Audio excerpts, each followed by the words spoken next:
Assalamualaikum warahmatullahi wabarakatuh. Waalaikumsalam warahmatullahi wabarakatuh. Salam Om Swastiastu, Namo Buddhaya, salam kebajikan, salam rahayu, salam sejahtera bagi kita semua. Bertemu lagi bersama kami di channel Pencari Jalan Pulang. Masih bersama saya Denny dan rekan saya Bang Teja. Dan di video kali ini kami akan berdiskusi dan sharing mengenai topik pembahasan yang akan kita bahas, yaitu rindu kepada Rasul. Banyak mengatakan bahwa kita rindu kepada Rasul, khususnya di dalam agama Islam. Lantas bagaimana kita bisa rindu kepada Rasul, sedangkan secara zahir, secara jasmani kita belum pernah bertemu dengan Rasul. Banyak yang memahami bahwa Rasul itu Nabi Muhammad SAW, dan kita tidak mungkin bertemu dan kita tidak sejaman dengan beliau. Lantas bagaimana kita bisa rindu kepada Rasul? Mungkin Bang Teja akan memberikan penjelasan terlebih dahulu mengenai topik pembahasan yang kita bahas video kali ini. Silahkan Bang Teja. Baik, terima kasih Bang Denny. Berkaitan dengan judul yang kita bahas sekarang adalah rindu kepada Rasul. Rindu tentunya adalah buah daripada mengenal. Logikanya itu kan, tak mungkin kita bisa rindu tanpa kita mengenal terlebih dahulu. Dan mengenal itu tak mungkin juga terjadi tanpa kita berinteraksi dengan yang kita kenali itu terlebih dahulu. Contohnya Bang Denny bisa rindu dengan nenek saya. Berinteraksi ketemu juga belum pernah. Tahu perilakunya nenek saya juga gak pernah. Gitu kan. Sehingga susah untuk mengingat nenek saya. Jadi rindu itu adalah buah dari mengenal. Mengenal itu adalah buah dari berinteraksinya dengan kita, jasmani kita, zahir kita. Adapun sebutan Rasul memang sudah tidak ada lagi, tapi penerus Rasul itu ada, yang disebut al-ulama warasatul anbiya.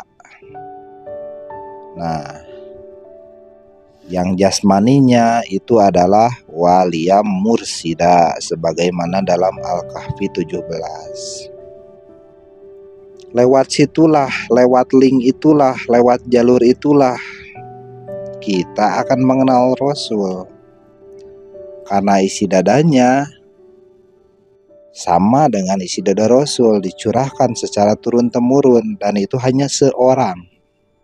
Dalam At-Taubah 128, seorang utusan di setiap zaman. Itu adalah al-ulama warasatul anbiya. Itulah channel wasilah. Dengan kita mengenali itu, wasilah itu akan tersambung sampai dengan isi dada Rasul. Yang mana di baliknya Rasul adalah Allah Subhanahu wa Ta'ala itu sendiri. Seperti itu Bang. Terima kasih Bang Teja atas penjelasannya. Mungkin betul yang disampaikan oleh Bang Teja, bahwa bagaimana mungkin kita bisa rindu terhadap seseorang jika kita sebelumnya belum pernah bertemu atau belum pernah mengenalnya gitu. Ya. Jadi rindu itu terjadi ketika kita adanya Kenal. perkenalan terlebih dahulu. Jadi bukan rindu palsu lah, bukan rindu diada-ada, tapi rindu murni Ya, dari batin kita itu karena telah kenalnya gitu. jadi bukan berdasarkan keyakinan ya, ya bahwa wah saya yakin nih saya rindu sama Iya, si dia misalkan. betul. Sedangkan dengan si dia kita belum pernah bertemu gitu. Padahal kalaupun dia dilahirkan sejaman dengan Rasul, belum tentu dia jadi pengikut Rasul. Betul. Bisa jadi dia itu menjadi yang salah satu golongan yang mengolok-olok Rasul. Betul. Mereka rindu setelah ada cerita. Ya. Gitu kan. Jadi bukan karena kenal karena perilakunya saja, gitu kan. Makanya akan sangat sulit sekali untuk merindukan sesuatu yang masih interpretasi gitu. Tingkat rindunya itu beda karena harus dikuatkan dengan logika kita mengenali perilakunya, menghafal perilakunya. Berbeda dengan kita rindu secara langsung batin gitu kan. Bukan lihat perilaku atau apanya, tapi memang murni kepada subjeknya itu gitu. Kalau kita kenal itu, kita rindunya itu rindu kepada subjeknya itu gitu. Memang sangat luar biasa sekali.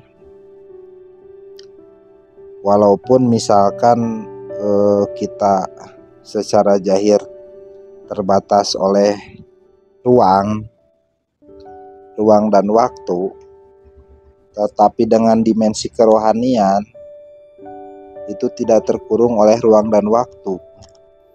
Seperti itu, Ya. Bang. Baik, mungkin menurut perspektif dari kami ya mengenai Rasul, Bang Teja, bahwa kan banyak yang beranggapan Rasul ini adalah manusia. Nah, berbeda dengan sudut pandang kami ya di sini, bahwa Rasul itu bukan manusia, Betul. tetapi ruh yang disucikan ya, ruh Ya, bapaknya ruh. iya, Ya kalau bapaknya jasmani itu Nabi Adam bisa katakan ya. ya, Sedangkan bapaknya ruh itu adalah Rasulullah itu Rasulullah sendiri. itu sendiri. Jadi bukan manusia gitu, tetapi Rasul itu adalah jabatan Ya, yang menempati wadah manusia ya. gitu. Sedangkan ruh itu akan serupa dengan wadahnya. Ya. Air itu akan serupa bentuknya Ya. dengan wadah yang menampung airnya. Gitu. Jadi Nabi Muhammad dan Rasul Muhammad itu adalah dua entitas yang berbeda. Betul. Yang Nabi diwariskan Betul. Rasul itu. Nabi Muhammad itu adalah jasmaninya, sedangkan Rasul Muhammad itu adalah ruhaninya. Rohaninya, Ya. baliknya. Gitu. Itulah bapaknya ruh. Betul. Ya. Disitulah sambungan wasilahnya. Disitulah kita harus terhubung kepada Allah itu melalui itu. Itu bukan pengantar tapi penghantar. Disitulah kita bertawasul gitu. Tanpa lewat situ tak mungkin ada sambungan gitu. Banyak dari kita yang masih terkecoh ya dengan jasmani ya Bang Teja. Betul. Karena jasmani itu sifatnya terbatas. Ya. Sesaat gitu ya. Ada ruang dan waktu, dimakan ruang dan waktu. Makanya kata Nabi, semua penyakit ada obatnya. Nah, tapi ada penyakit yang nggak bisa diobati adalah penyakit tua. Ya. Itu nggak bisa diobati gitu. Sedangkan ruhani itu kekal.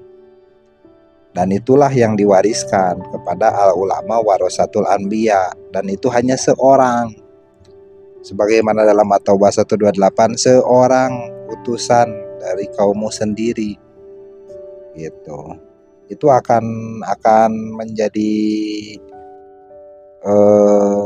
blunder ya kalau kita mentafsirkan secara akal. Tapi sebenarnya itu bisa dibuktikan tentunya dengan metodologinya. Seperti itu, Bang. Dan di dalam Al-Quran juga kalau nggak salah yang hatam itu nabi ya, waktu ya, Betul, bukan rasul ya. betul. Jadi rasul itu sampai sekarang itu masih ada ya. Ya, cuman disebutnya al ulama warasatul anbiya gitu. Jadi kan dalam Al-Quran itu Muhammad itu bukan bapak di antara laki-laki di antara kamu, Betul. melainkan dia utusan.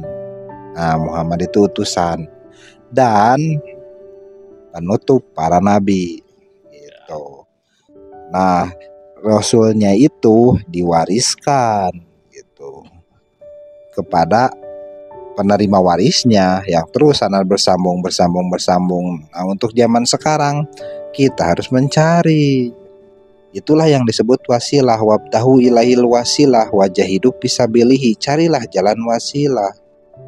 Kalau sudah menemukan itu, kita akan ditunjuki jalan dan caranya bagaimana cara kita mengenal Allah. Seperti itu, Bang. Dan belum tentu juga ya sebagai pengikut Rasul kita itu akan langsung menjadi pengikutnya. Betul. Karena dengan adanya, mungkin kalau saya hidup di zaman Nabi Muhammad dulu, belum tentu juga gitu saya langsung percaya bahwa Nabi Muhammad itu adalah Rasul. Betul.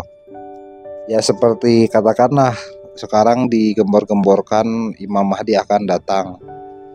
Oh, ada 2 gerhana di tahun ini katanya akan datang Imam Mahdi. Kalaupun toh sudah ada, belum tentu mereka akan menyadarinya itu yang Imam Mahdi. Bisa saja yang mereka olok-olok, yang mereka hina, yang mereka cemooh, padahal itu Imam Mahdi. Gimana gitu kan? Yeah. Nah seperti itulah gitu kan, zaman Rasul pun dulu gitu kan. Makanya untuk mengetahui Imam Mahdi yang seimam Mahdi, Imam Mahdinya apa, ya harus menggunakan faktor ruhani gitu Yeah. kan. Jadi setiap datangnya Rasul di setiap zaman itu, dari zaman Nabi Musa, Nabi Isa, Nabi Muhammad, awal-awalnya kedatangan utusan itu pengikutnya minoritas ya. Minoritas, bahkan sangat sedikit. Rasulnya itu katakanlah al-ulama warasatul anbiya lah di zaman sekarang, atau dulu itu misalkan Rasulnya itu pasti diolok-olok gitu. Betul. Dan itu mengalami fase-fase yang sangat sulit ya. Sangat sulit gitu kan. Dan pasti berbeda gitu levelnya yang tahu Rasul setelah rame gembar-gembar Rasul dengan Rasul yang pada saat ikut berjuang seperti para sahabat gitu. Mungkin sekian ya Bang Teja yang dapat kami sampaikan, semoga bermanfaat. Wabillahi taufiq wa hidayah, waridho wa inayah, ilahi anta maksudi waridho kamatlubi. Wassalamualaikum warahmatullahi wabarakatuh. Waalaikumsalam warahmatullahi wabarakatuh.